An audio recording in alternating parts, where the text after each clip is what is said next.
Dulu semasa kita kecil mungkin kita pahami, Iya, durasi banjir itu kan mungkin 1 tahun itu cuma 1 kali, nah, kemudian rentang waktunya rentangnya lama, juga betul, ya tadi 10 tahun mungkin agak besar gitu kan, kalau yang besar paling 1 minggu itu paling lama ya itu untuk sudah durasinya, tapi sudah sudah jarak surut jarak kan. kejadiannya kan Nah, juga jauh. sekarang 10 tahun, 10 tahun berjalan ini tentu sangat memprihatinkan. Iya.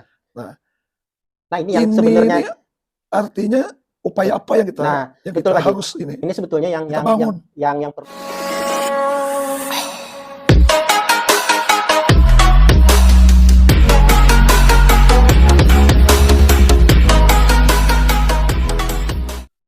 Assalamualaikum warahmatullahi wabarakatuh. Waalaikumsalam Berjumpa warahmatullahi di wabarakatuh. podcast Haji Didi Buhari, Haji Odong. Terima kasih saya ucapkan dulu kepada Pak Budi sebagai pemerhati lingkungan tentunya.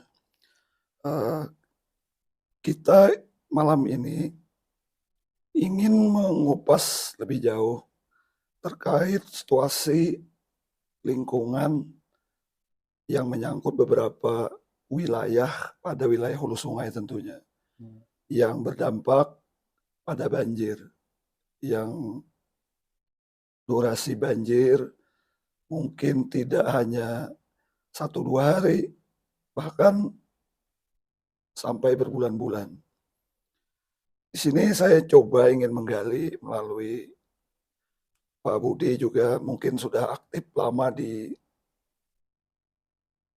aktivis lingkungan, mengetahui banyak tentang apa yang menjadi sebab dan berakibat pada saat ini terkait lingkungan di dari hulu Sungai Utara. Iya. Terima kasih Pak Haji atas kesempatan waktunya, kita juga diajak berbincang-bincang pada kesempatan kali ini. Tentu memang bicara soal kondisi dan isu kekinian, persoalan yang kita hadapi hampir di setiap tahun dan mungkin sekarang agak lebih intens terjadi adalah banjir gitu kan. Kalau memperhatikan kondisi semakin sekarang atau kekinian, bahwa kejadian banjir yang muncul di tempat kita, mungkin Pak Haji juga dan masyarakat sekitar kita atau kawan-kawan yang tinggal di daerah Hulu Sungai Utara khususnya memahami betul bahwa setiap kali ada hujan dengan intensi yang tinggi, kemudian kita mendengar di kabupaten sebelah juga kondisinya curah hujan tinggi, maka dapat dipastikan bahwa air itu akan datang dan memenuhi kabupaten kita, Kota Menteng khususnya, dan itu yang seringkali menyebabkan banjir. Kalau kita cermati secara logis ya, terlepas dari memang ada anomali cuaca, bahwa perubahan iklim mungkin sangat berpengaruh, bahwa perkiraan para ahli lah bahwa musim kita hampir tidak seperti normalnya waktu kita Iya, zaman-zaman betul dulu betul kan, betul. orang-orang bahari itu. Sehingga tapi juga kita harus sadar mungkin kondisi campur tangan manusia sebagai pihak yang ya bahasanya sangat bertanggung jawab lah, tentu juga harus kita kita berikan adjustment bahwa mereka sangat mempengaruhi. Pada aspek lain, perubahan tata lingkungan, peruntukan lahan, terutamanya di daerah hulu, saya pikir tuh Kaji sangat berpengaruh juga karena area tangkapan, area resapan, daerah gunung, daerah hulu kita Iya semua betul, ini betul, betul. sangat ya Jadi mungkin begini berubah. Pak Budi, Iya. saya ingin kembali mengingatkan Hmm. kalau tidak salah pada tahun 2009 Betul, betul. Ada waktu kejadian. itu padahal bukan musim hujan, Betul. masih Tiba-tiba. di sekitar bulan 9 bulan Ya, September, September, Agustus September. dan waktu itu ada salah satu SV jebol. Betul. Kita tidak sebutkan siapa yang Perusahaannya ya. melakukan, bahwa ada aktivitas pertambangan Betul. di hulu dari Hulu Sungai Utara Betul. di Kabupaten Tabalong dan Balangan. Betul. Nah, sebetulnya itu tahun 2009. Kalau dihitung sekarang sudah 14 tahun ya. Ya, 13 Nah, 14 tahun. di situ kita sebetulnya sudah sedikit memahami Betul.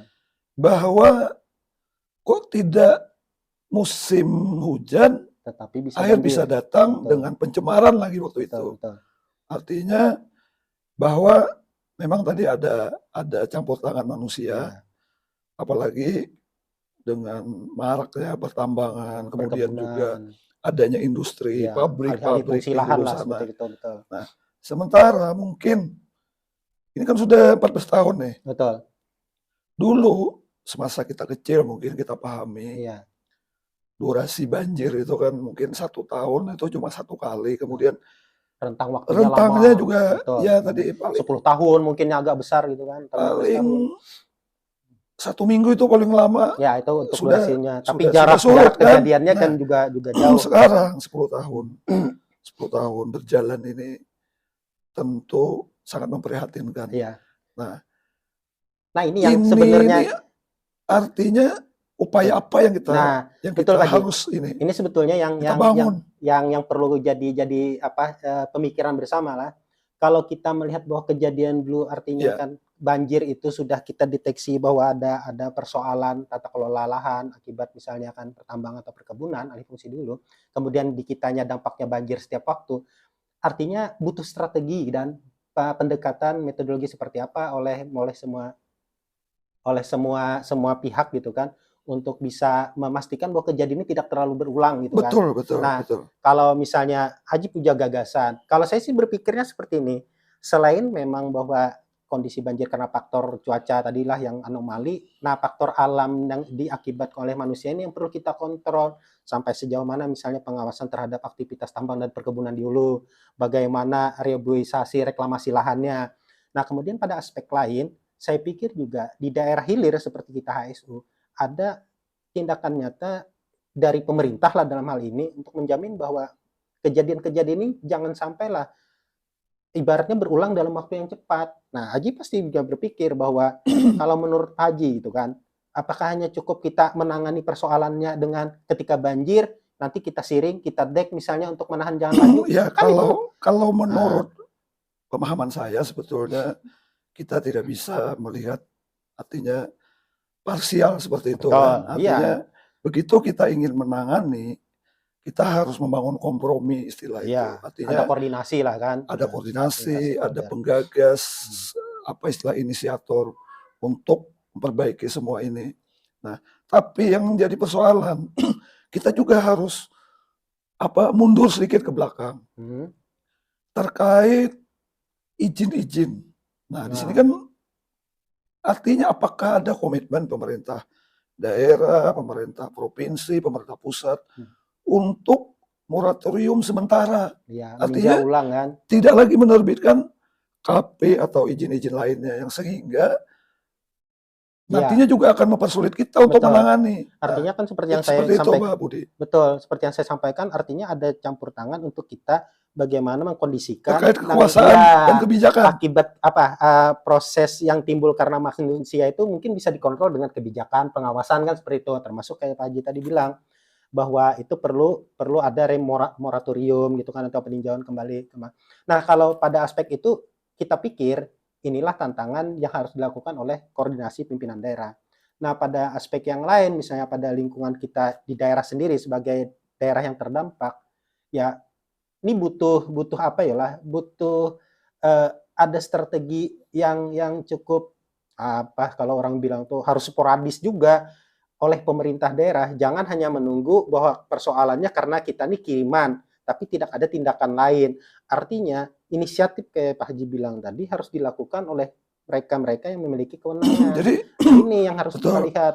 Kita kembali lagi ke masa 40 tahun yang Ya, silam. yang lampau lah kita lihat. Saya pernah sedikit menggali sejarah Hmm. bahwa dulu 40 tahun, 50 tahun yang silam itu hanya satu orang kepala daerah, bupati yang namanya Biman Pila.